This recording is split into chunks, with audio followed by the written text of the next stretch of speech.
Mi nombre es Ana Lucía, pero la gente que me conoce me llama Ana Lu.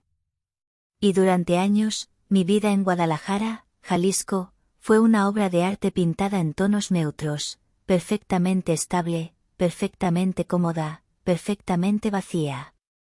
Estaba casada con Javier, un arquitecto exitoso cuyo mundo giraba en torno a planos de cristal y acero en el distrito financiero. Teníamos una casa impresionante en Puerta de Hierro, una de esas estructuras minimalistas donde el mármol frío y las líneas limpias te obligan a vivir sin desorden. Javier y yo siempre encontramos puntos en común y mantuvimos una relación normal. Debería haber sido feliz. Pero la felicidad que yo buscaba se había esfumado hacía tiempo, dejando solo la cáscara pulida de una vida bien vivida. Al principio de nuestra relación, no podía concebir que mi pasión se enfriaría. Éramos jóvenes, llenos de ambición y de un fuego que parecía inextinguible. Pero la rutina, el estrés del trabajo, las cenas silenciadas por la televisión y la presión de mantener nuestra imagen social, drenaron lentamente nuestra energía y nuestra conexión. No discutíamos. Nunca había gritos ni dramas. Simplemente dejamos de estar conectados, y eso era peor que cualquier pelea. Nuestros diálogos se volvieron transaccionales: ¿pagaste la luz? ¿Recogiste la ropa? ¿A qué hora llegas? Lo más aterrador no era la pérdida de la pasión, sino el vacío que crecía dentro de mí. Era un pozo frío que ninguna actividad, ni el pilates matutino, ni las interminables lecturas, ni las copas con mis amigas en Zapopan podía llenar. Intenté hablar con Javier, pero él solo me miraba con sus ojos cansados, tratando inútilmente de adivinar el deseo que yo misma no podía nombrar. Yo quería algo más, algo real, algo que me hiciera sentir viva y no solo una elegante pieza decorativa en nuestra casa de mármol. Javier viajaba mucho. Sus visitas de obra a Ciudad de México o Monterrey me daban espacio, sí, pero también intensificaban mi soledad. La casa, que ya era fría, se convertía en un laberinto gélido cuando yo era la única habitante humana. Fue en esos momentos de soledad amplificada donde mi mente, con una urgencia que no podía explicar, comenzó a gravitar hacia León. León era nuestro perro, un hermoso y tranquilo cruce de dogo argentino y labrador, de pelaje color crema, que habíamos adoptado hace 3 años. Era un miembro estoico de la familia, siempre leal, nunca intrusivo. Se acomodaba tranquilamente en su cama, jugaba en el patio, y me esperaba con una calma inquebrantable cada vez que yo salía. Pero últimamente, su presencia se había vuelto mi único punto de anclaje. Era extraño, lo sé. Él era solo un animal, pero su cercanía tenía un peso y una verdad que yo no encontraba en ninguna otra parte. Mi necesidad se manifestaba de forma física. Siempre fui adicta a las texturas y a la presión. Era mi forma de sentirme real en el mundo artificial de Guadalajara. Elegía mi ropa no por el corte, sino por la sensación que me daban. Me encantaba la rigidez del lino crudo en verano, la compresión de una falda de cuero ajustada en invierno. Esa noche, con Javier supuestamente camino al aeropuerto, la ansiedad era palpable. Busqué mi refugio sensorial. Elegí un conjunto que me hacía sentir contenida. Me puse un vestido de punto de seda, de cuello alto, en color vino tinto oscuro. La seda de punto no es suave, es densa y pesada, y el cuello alto me daba una sensación de ligera asfixia, de envoltura total. Me gustaba esa presión uniforme sobre mi cuerpo, era un fetiche silencioso. Lo completé con un par de botas de caña alta, de ante, que ajusté meticulosamente hasta justo debajo de la rodilla. La presión delante en mis pantorrillas era calmante. Era mi armadura textil, rígida, pesada, envolvente.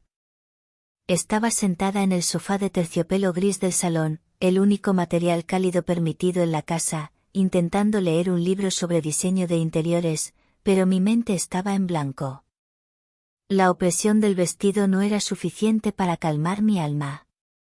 En ese momento, en medio de mi vacío, León se acercó.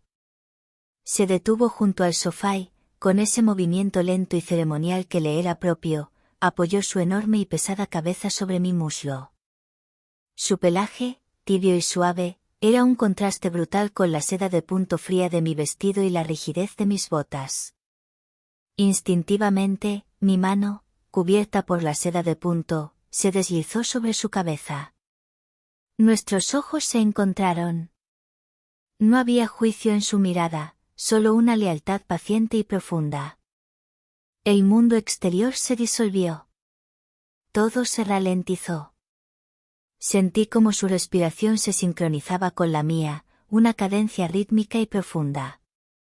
En ese momento, la extraña y poderosa necesidad que había estado fermentando dentro de mí se elevó, incontrolable. Era una urgencia por la conexión física, por el calor no contaminado, por la verdad animal. Me sentía avergonzada, pero incapaz de detenerme. Mi mano se hundió en su pelaje, ya no como un simple gesto, sino como un acto de aferramiento desesperado. El tacto de su musculatura sólida, el peso de su cabeza sobre mí, el calor que emanaba, era una droga. Era más reconfortante que cualquier palabra que Javier me hubiera dicho en años. Esa horrible sensación de vacío comenzó a llenarse, no con amor romántico, sino con una presencia incondicional y absoluta. No podía explicarlo, pero ya no era un simple perro. Era mi única fuente de verdad y vida en un mausoleo de diseño. A pesar de que me aterrorizaba, me sentía irresistiblemente atraída a esa intimidad. Mientras la noche avanzaba, me permití relajarme en la caricia. La opresión de mi vestido de punto de seda y las botas se sintió como un marco que contenía mi liberación emocional. Me hundí en el placer de esa proximidad. Pasamos la noche juntos en el sofá. Su cuerpo a mi lado era un ancla caliente en la tormenta de mi soledad. Cuando amaneció, me desperté sintiéndome avergonzada, sí, pero también, satisfecha. Era una satisfacción oscura, secreta, una traición que no podía confesar. Intenté retomar mi vida normal. Preparé café, limpié. Pero mis ojos no dejaban de buscar a León. Su presencia era ahora un imán.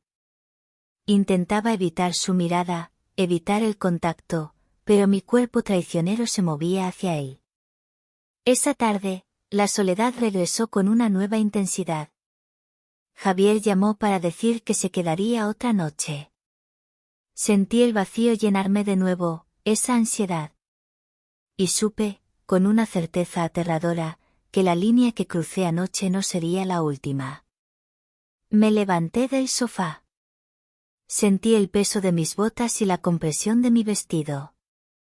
Me dirigí a la puerta de cristal que daba al patio, buscando aire. León me siguió, tranquilo, siempre leal. Miré hacia el horizonte de la ciudad, y la única verdad que me quedaba era que mi necesidad era más fuerte que mi moral. Regresé al salón. León estaba allí. Me miró, y en ese momento de reconocimiento mutuo, supe que no podría volver atrás. Éramos él y yo, en esa casa vacía, y mi necesidad de su presencia, calor y peso era la única verdad que me hacía sentir viva. Cerré la puerta del salón. El mundo exterior dejó de existir. Mi cuerpo, envuelto en la compresión del tejido, cedió a la urgencia. No quería parar. Solo quería sentirme llena, comprendida. Y él, mi León, estaba allí para dármelo. La mañana después de aquella noche prohibida me encontró envuelta en una sábana de lino frío, el mismo lino que Javier adoraba por su frescura impecable. Pero yo no sentía frescura, solo una culpa que me pesaba en el pecho con la densidad del aire de Guadalajara antes de la tormenta. Lo que había ocurrido en el sofá no podía borrarse. Había buscado consuelo en la única verdad no negociable de mi casa, y mi cuerpo, ese templo de la perfección y el orden, había cedido al instinto más primitivo. Mi mente, entrenada en la disciplina y el control, exigió una respuesta inmediata, la negación activa. Para combatir el desorden interno, necesitaba convertirme en la imagen misma de la contención. Hoy, más que nunca, debía ser la esposa perfecta, la gestora de un hogar impecable, la dueña de una estética tan precisa como las líneas de los planos de Javier.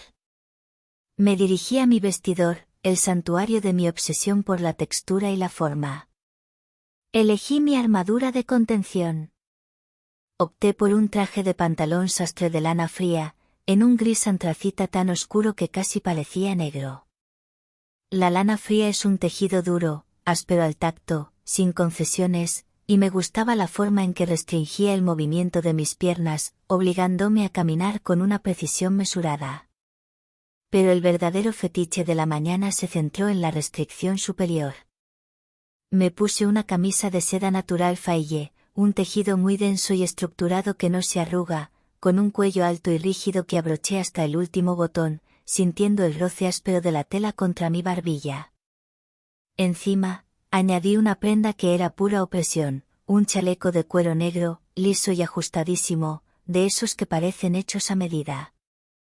Me abroché la cremallera de metal grueso, sintiendo como el cuero me ceñía el torso con una presión firme y uniforme.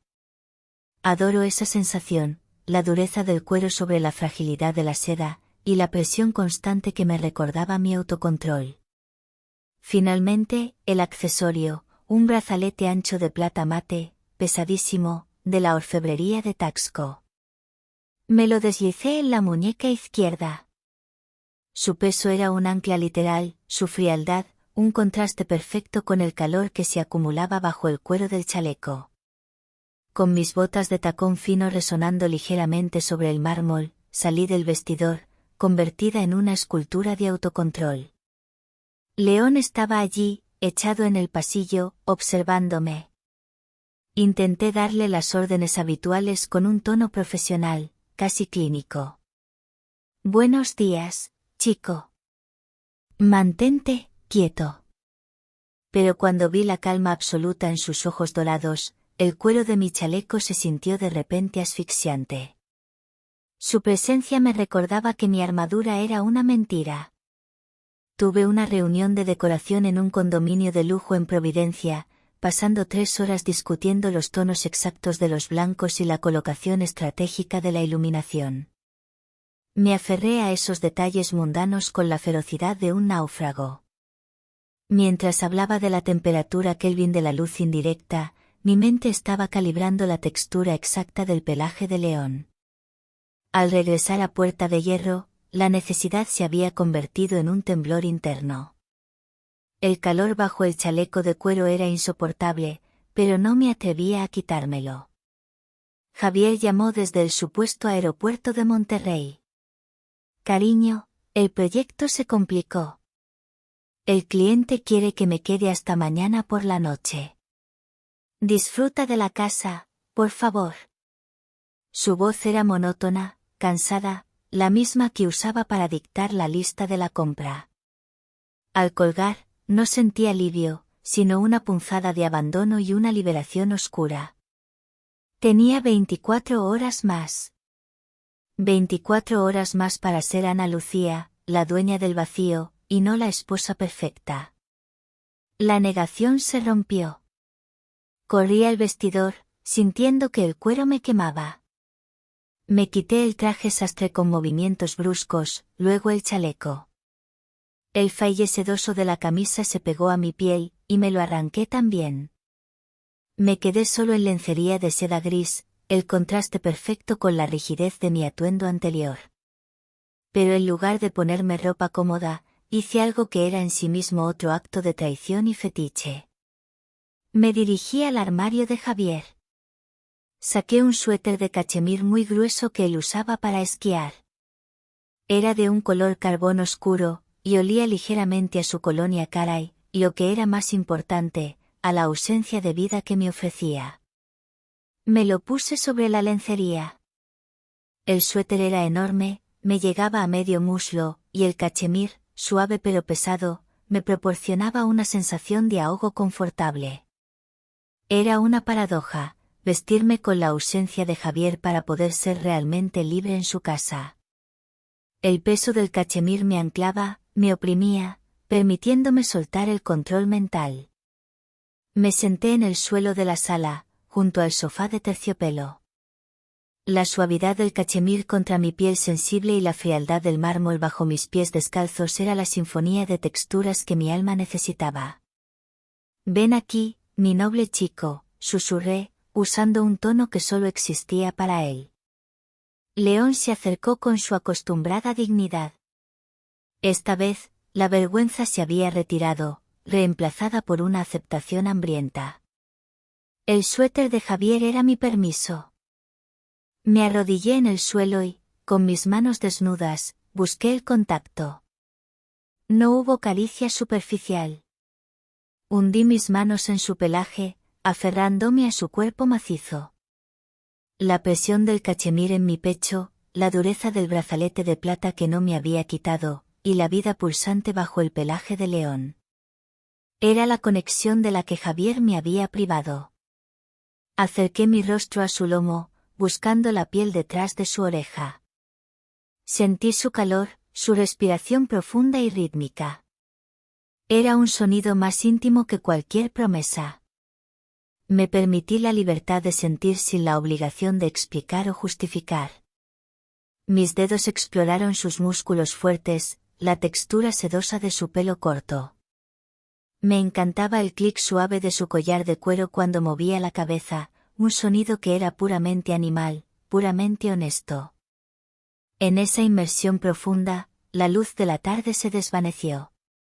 El peso de León a mi lado era la única ancla que necesitaba en el universo. Sentí la conexión hacerse total, la paz absoluta. Justo cuando la tensión sensorial había alcanzado su punto máximo, el silencio se rompió con un sonido abrupto. No era el teléfono de Javier. Era un mensaje de texto que llegaba a la tableta de Javier, que él siempre dejaba en la mesa auxiliar del salón, justo al lado del sofá. Me sobresalté, mi paz rota en 1000 pedazos. León levantó la cabeza, su tranquilidad un contraste cruel con mi repentino terror. Me puse de pie torpemente, la pesadez del cachemir entorpeciendo el movimiento. Me acerqué a la mesa auxiliar. La tableta, con el fondo de pantalla de uno de sus diseños arquitectónicos, mostraba la notificación. Un mensaje de un número desconocido. No era un texto para él. Era una alerta. Venta de lote 42 en Puerta de Hierro registrada. Monto de la transacción, 40,000,000 MXN. Gracias por su confianza, licenciado Morales. No había ninguna venta de lote 42 en la agenda de Javier. Ese número de lote correspondía, lo supe con un escalofrío que me erizó la piel, al terreno adyacente a nuestra propiedad, un terreno que Javier había asegurado que era invendible debido a problemas legales. Me quedé helada. Los 40 millones de pesos.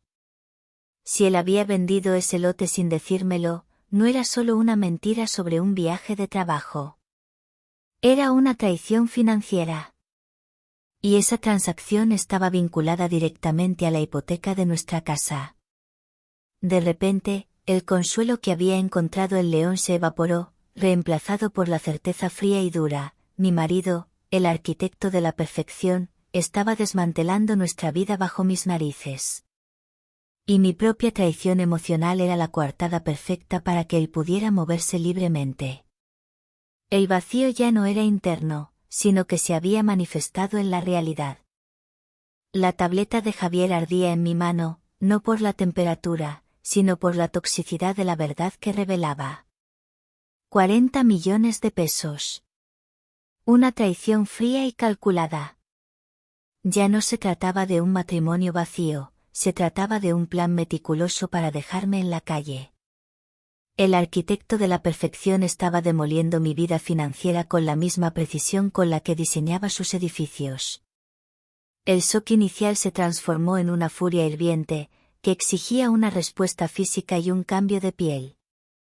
El pesado y suave suéter de cachemir de Javier, que antes me había dado consuelo, ahora me sofocaba con su olor a mentira. Me lo arranqué y lo tiré al sofá de terciopelo, sintiendo el frío del aire acondicionado en mi lencería de seda.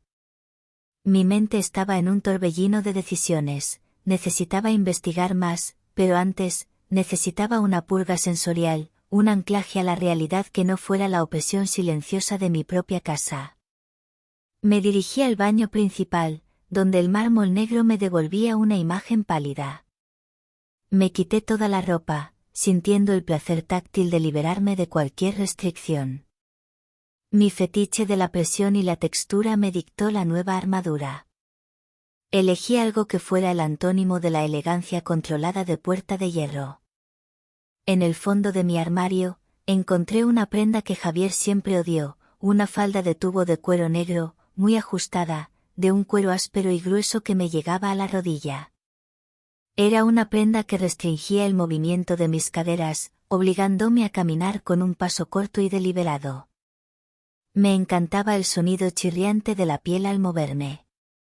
Para la parte superior, busqué el contraste, una camiseta de seda de jersey negro, de esas tan finas que se sienten como agua sobre la piel, pero con un cuello alto y delgado que se me pegaba al cuello. La suavidad extrema contra la dureza del cuero. Mi cabello, que normalmente llevaba suelto y ondulado, me lo envolví en un turbante de lana gruesa, color burdeos. Me gustaba cómo la lana áspera me raspaba la frente y ejercía una presión caliente y constante sobre mi cráneo. Era una forma de silenciar el torbellino de pensamientos. Y, por último, el calzado, unas botas de motorista, de cuero negro, con hebillas metálicas y suelas gruesas. Me las puse y sentí el peso satisfactorio en mis pies. El cuero de las botas era rígido, y cada hebilla que ajustaba era un acto de declaración de guerra. El contraste del terciopelo del sofá, el cuero áspero, el turbante de lana opresivo, y la seda líquida de la camiseta, esa era mi nueva realidad. Me detuve en el umbral del salón, con el brazalete de plata mate de Taxco aún en mi muñeca, su peso frío contrastando con la piel cálida y tensa bajo el cuero. Necesitaba un destino. No podía quedarme aquí. León me miró desde su cama, atento a mi transformación. Sus ojos dorados seguían cada uno de mis movimientos con una lealtad que me quemaba el alma. Vamos, mi amor. Necesito aire, susurré. Sabía que mi primera parada tenía que ser el despacho de Javier. Necesitaba más pruebas antes de que él regresara y descubriera mi conocimiento de su traición. Bajamos al estacionamiento subterráneo. El eco de mis botas resonaba en el cemento, un sonido potente que me hacía sentir imparable. Subí a mi camioneta, una SUV de lujo que Javier me había regalado, una de esas jaulas doradas que ahora se sentía como una fortaleza. Mientras conducía a toda velocidad por el periférico, la presión de la falda de cuero en mis caderas, el calor del turbante en mi cabeza y el peso de las botas en mis pies eran la única verdad táctil que me anclaba. Llegué al despacho de Javier, en un elegante edificio de cristal en Andares. Estaba vacío. Había logrado entrar gracias a un código de acceso de emergencia que él siempre olvidaba cambiar. El despacho de Javier era un templo a su propia vanidad. Todo en orden, todo pulcro. Me dirigí a su escritorio de caoba. Los cajones estaban cerrados con llave. Me arrodillé, sintiendo el cuero de mi falda crujir y tirarse dolorosamente sobre mis muslos, y busqué en su desorden habitual. Nada. Entonces, mis ojos se posaron en una pequeña caja fuerte de seguridad, camuflada detrás de unos libros de arquitectura. Utilicé la tableta de Javier para acceder a su sistema de archivos. Allí, entre los planos, encontré un archivo encriptado titulado Respaldo MX10. Era un código. Lo usé para abrir la caja fuerte. D. Entro, no había dinero, sino una pila de documentos y una memoria USB minúscula. Los documentos eran de bancos suizos y de las Islas Caimán, todos a nombre de una sociedad fantasma. Eran estados de cuenta que mostraban el drenaje sistemático de nuestras cuentas conjuntas. El último documento era un contrato de venta. No solo era el lote 42. Era el contrato de venta de nuestra casa en Puerta de Hierro a una empresa fachada, con fecha de cierre en 48 horas. Javier no solo me estaba arruinando, me estaba dejando sin hogar. Sentí náuseas, pero la presión del turbante y la falda me ayudó a mantenerme concentrada. Agarré la memoria USB. Era la prueba de su crimen. Me di cuenta de que mi plan ya no era solo sobrevivir, era vengarme. Salí del despacho, sintiendo el peso del turbante de lana como una corona de espinas. Bajamos al estacionamiento.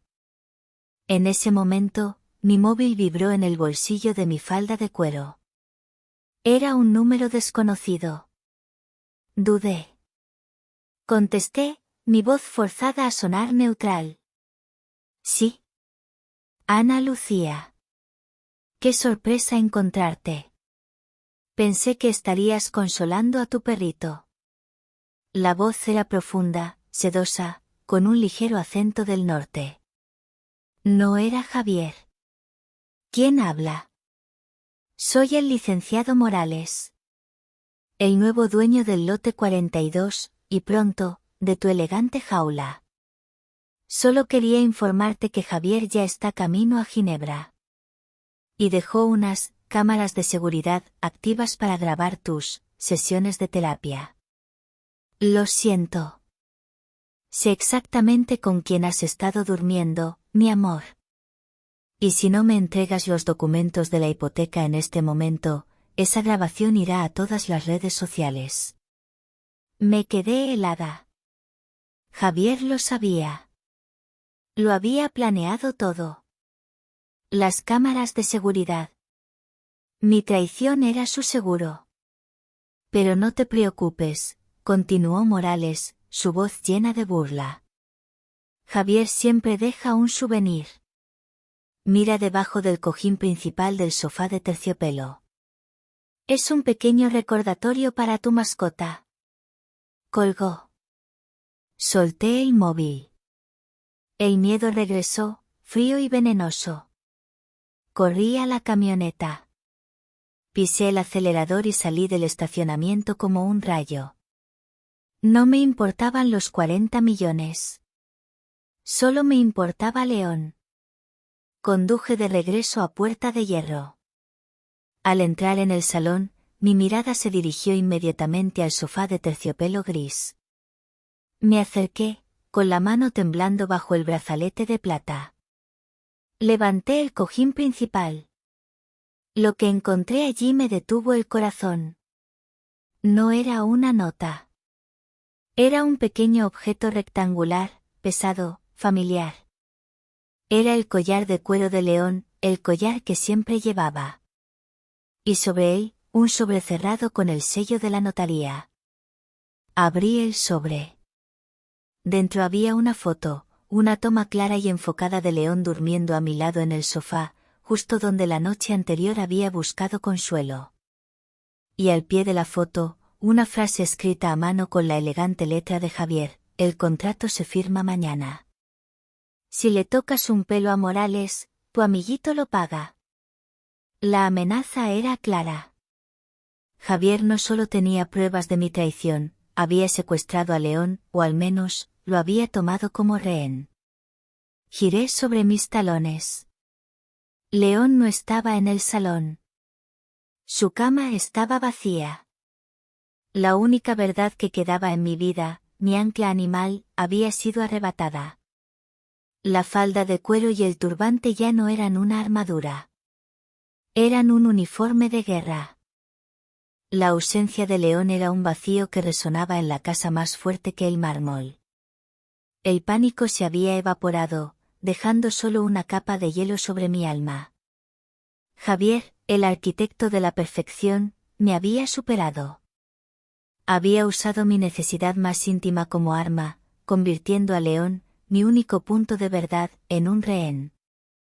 La falda de cuero ajustada y el turbante de lana, mi uniforme de guerra de la mañana, ahora se sentían como un disfraz.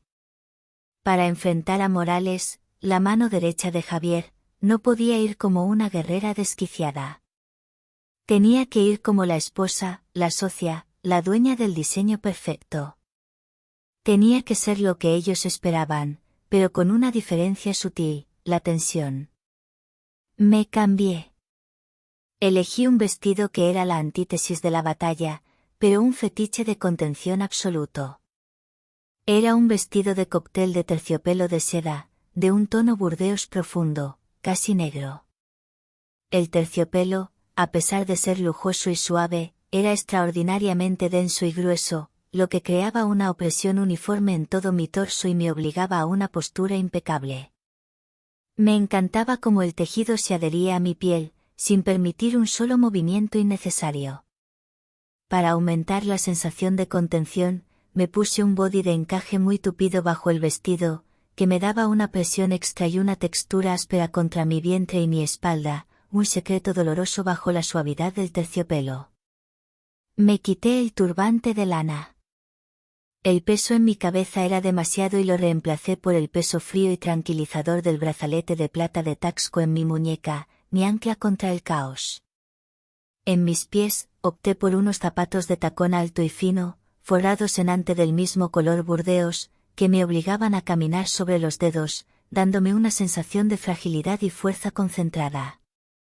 El terciopelo, el encaje que raspa, el ante que ciñe, la plata fría, era una sinfonía de texturas controladoras.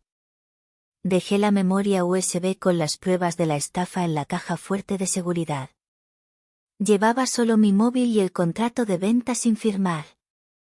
Mi encuentro con el licenciado Morales estaba pactado en un café de alto nivel en el centro histórico de Guadalajara, un lugar tan público que cualquier intento de violencia sería imposible. Morales era un hombre de unos 50 años, bajo y voluminoso, con un traje caro pero mal ajustado, el arquetipo del negociador sin escrúpulos. Estaba sentado, bebiendo un espresso, cuando llegué.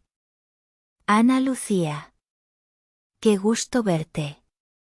Tan elegante. Me escrutó de arriba abajo con una sonrisa viscosa. Me senté frente a él, sintiendo la presión opresiva del terciopelo que me impedía temblar. El encaje bajo el vestido se sentía como una red de advertencia. Hablemos claro, licenciado. ¿Dónde está León? León, está bien. Está en un lugar seguro. Un lugar con una cámara web, por si intentas hacer algo estúpido. Javier es previsor. Me pasó una tableta. La pantalla mostraba una imagen en tiempo real, León, tranquilo, echado en una jaula de transporte, con una manta familiar, en lo que parecía ser un almacén. Estaba vivo. El alivio me hizo sentir mareo, pero la presión del terciopelo me mantuvo en su sitio. Dame el USB, firma la renuncia de la propiedad, y te doy la dirección de León y la clave de acceso para su jaula. Así de simple. ¿O prefieres que todo el mundo vea tus íntimas terapias? Hizo un gesto obsceno con la mano. La rabia me hirvió, pero mi voz se mantuvo baja. Javier es un criminal. Tengo las pruebas en el USB. Javier es un empresario pragmático. Y tú, Ana Lucía, eres una esposa frustrada que buscó el consuelo en la fauna. Una historia fantástica para las redes. ¿Imaginas el titular? La dama de hierro de Puerta de Hierro y su amante de 4 patas. Tu carrera está muerta antes de empezar. La humillación era mi peor enemiga. Sentí que el terciopelo me oprimía demasiado, que el encaje me raspaba la piel hasta el dolor. El USB está asegurado. Si no me das a León en las próximas 2 horas, la clave de encriptación se filtrará al Ministerio Público. Javier no solo perderá la casa, sino la libertad. Yo ya perdí mi matrimonio, no tengo nada más que perder. Morales dejó su taza con un clac metálico. Su sonrisa se desvaneció. No eres tan tonta como pensábamos. No. Ahora, hablemos de negocios. Firma la renuncia de Javier a su parte del lote 42. Devuelve esa propiedad a nombre de nuestra sociedad conjunta. A cambio, destruyo el USB y tú me devuelves a León. Ahora. La negociación fue tensa, brutal. 2 horas de lucha verbal en un ambiente de porcelana fina y café caro. Morales intentaba jugar sucio, yo me aferraba a la única verdad que tenía. Javier lo perdería todo si la información salía a la luz. Finalmente, Morales cedió, obligado por la urgencia de su jefe de desaparecer sin dejar rastro. Estás loca. Pero eres buena. Aquí tienes el documento del lote 42. Devuélvemelo firmado mañana por la mañana, y te daré la clave de León. La clave es ahora, licenciado. Saqué el móvil y le mostré una aplicación temporizada. En 5 minutos, el USB se publica. Morales, sudando, me dio un código de 6 dígitos y una dirección de almacén. Me levanté sin una palabra, sintiendo el triunfo frío bajo el terciopelo. Conduje a toda velocidad hasta el almacén, un lugar industrial y abandonado. Usé la clave de Morales para abrir la puerta de una bodega. León estaba allí, en su jaula. Al verme, su reacción no fue de miedo, sino de una alegría profunda. Se abalanzó contra la jaula con un gemido grave que me rompió el alma. Abrí la jaula. Él salió como un rayo. No se lanzó a jugar. Se abalanzó sobre mí, no con violencia, sino con el peso de su cuerpo, arrodillándome sobre el suelo de cemento frío. Hundió su cabeza bajo mi barbilla, apretando su cuerpo contra mi torso, buscando la misma presión opresiva que yo buscaba en mis vestidos. Era un abrazo total, animal, incondicional. Sentí el suave terciopelo burdeos bajo su pelaje, el encaje raspándome la piel y el peso del brazalete de plata en mi muñeca. Las lágrimas, que no había permitido en el café, se derramaron por mi rostro. Estaba salvada. Tenía a León. En ese momento de intensa y real conexión, de supervivencia pura, la puerta del almacén se cerró de golpe. ¡Qué conmovedor reencuentro! La voz era la de Javier. Me levanté de un salto, interponiendo mi cuerpo entre León y la figura en el umbral. Javier no estaba en Ginebra. Estaba allí, en un impecable traje de viaje, con una maleta de mano pequeña a sus pies.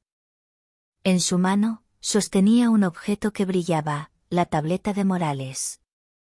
Me pareció extraño que mi socio, que no sabe negociar con animales, te dejara ir tan fácilmente.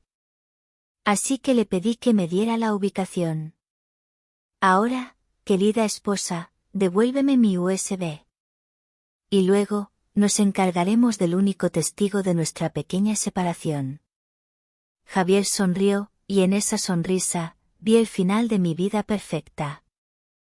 La voz de Javier era un látigo de seda, más cortante que cualquier grito. Estaba de pie en el umbral, con el traje de viaje impecable, sosteniendo la tableta de Morales. ¡Qué decepción, Ana Lucía! Pensé que eras más lista. Ahora, devuelve el USB y acabemos con esta charada. Mi corazón latía con la violencia de un tambor. León, sintiendo mi terror, se colocó instintivamente detrás de mis piernas, emitiendo un gruñido grave. El terciopelo de mi vestido, que antes me había oprimido y contenido, ahora se sentía como una piel demasiado delgada, demasiado reveladora. No voy a entregarte nada, Javier. Mi voz sonó firme, a pesar de la presión del encaje bajo mi vestido que me recordaba mi fragilidad. Ya lo perdiste todo. La venta del lote 42 no es válida sin mi firma, y el USB tiene pruebas suficientes para hundirte por evasión fiscal. Javier soltó una carcajada seca. Tonterías. La sociedad Morales y Asociados es impermeable. Pero hablemos de lo que de verdad importa. Te lo advertí, el único testigo de tu perversión no saldrá de aquí. Dio un paso hacia nosotros. Sentí a León tensarse detrás de mí. Tenía que actuar. La mente de Javier estaba enfocada en dos cosas, el USB y la eliminación de León. Yo tenía que romper su control. Mi mirada se dirigió a mi muñeca. El pesado brazalete de plata de Taxco era mi único objeto de metal significativo. Era mi ancla fría, mi fetiche más constante.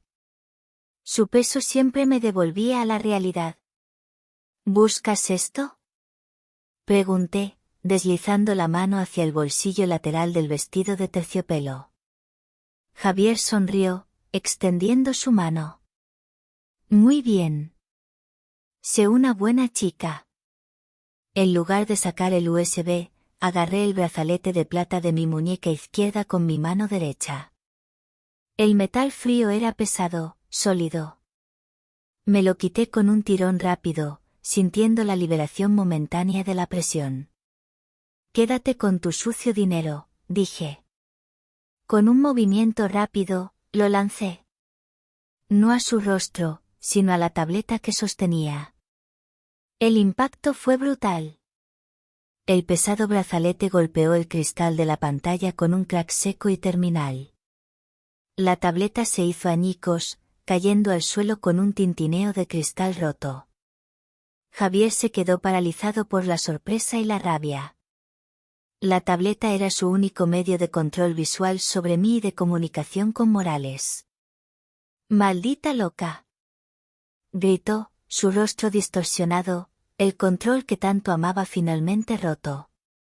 Esa fracción de segundo fue mi oportunidad. El terciopelo no me permitiría correr, pero me permitiría moverme con precisión. Me giré hacia León. Agarré su collar de cuero, que había recuperado de la jaula. «¡Corre, mi noble chico!», le grité en el oído. León no dudó. Con un rugido grave, se abalanzó contra la pierna de Javier. No fue un ataque para morder, sino una embestida pura de peso y músculo. Javier, aturdido por la destrucción de la tableta y el asalto inesperado de un animal que creía dócil, perdió el equilibrio y cayó de rodillas.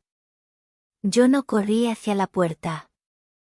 Corrí hacia el extremo opuesto del almacén, donde vi una escalera metálica que conducía a una rejilla de ventilación.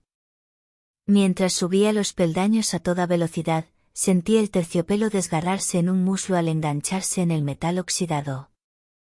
El body de encaje debajo me raspaba la piel, una sensación punzante de dolor que me mantenía viva y enfocada. Subí, ignorando el dolor y el sonido de Javier gritando. «Ana Lucía. Regresa. Te juro que te destruiré». Alcanzando la rejilla, la abrí con un esfuerzo de adrenalina. Metí el USB en el escote del vestido, asegurándolo con la presión del terciopelo y el encaje. León me alcanzó justo debajo. Saltó y, con un aullido de auxilio, se aferró al último escalón. Le tendí mi mano con el brazalete roto. Él no pudo alcanzarme, pero con su boca, me entregó algo. No era una posesión de valor. Era su collar de cuero, mordido y pegajoso, que había llevado consigo durante la lucha. Un símbolo de lealtad. «Javier va a matarte», grité. «No», rugió Javier, levantándose y lanzándose hacia la escalera. En ese momento, las luces del almacén se apagaron. Se escuchó el sonido metálico de la puerta de salida siendo bloqueada. Era Morales, cubriendo su propia huida. La oscuridad era total. Solo el gemido de León, y el sonido jadeante de Javier subiendo la escalera. En el último momento, logré deslizarme por la rejilla y caer en un túnel de ventilación. El cuero de mi zapato de tacón fino se rompió al impactar contra el suelo metálico del ducto. Me arrastré, sintiendo el frío del metal en mi cuerpo. Escuché a Javier maldecir y golpear la rejilla. «No vas a escapar, te tengo». Me arrastré más, sintiendo el peso del collar de León en mi mano. Era mi trofeo de la batalla, mi última ancla. Salí del ducto a un patio de servicio adyacente, sintiendo el aire libre en mi rostro. León, en la oscuridad, me siguió, saliendo por la rejilla con un salto ágil. Miré a la oscuridad, a la ciudad de Guadalajara que se extendía ante mí. Estaba en un vestido de terciopelo desgarrado, con tacones rotos, con la prueba de un fraude multimillonario escondida en mi pecho, y con mi único aliado animal a mi lado. Había roto mi brazalete, mi ancla. Había destruido la fachada de Javier. Había salvado a León. Pero la guerra apenas comenzaba. El collar de León estaba caliente y húmedo en mi mano. Sentí su peso y el áspero cuero. Me recordaba a un solo pensamiento. ¿Cómo supo Javier que yo había regresado al almacén, incluso después de que Morales me diera la clave? Alguien más tiene que estar en su equipo. O mi teléfono está intervenido. La mujer que escapó de Guadalajara esa noche, vestida de terciopelo roto y con un collar de perro en la mano, ya no era Ana Lucía, la esposa perfecta. Era una fugitiva, una guerrera que había encontrado la verdad en el tacto prohibido y la fuerza animal.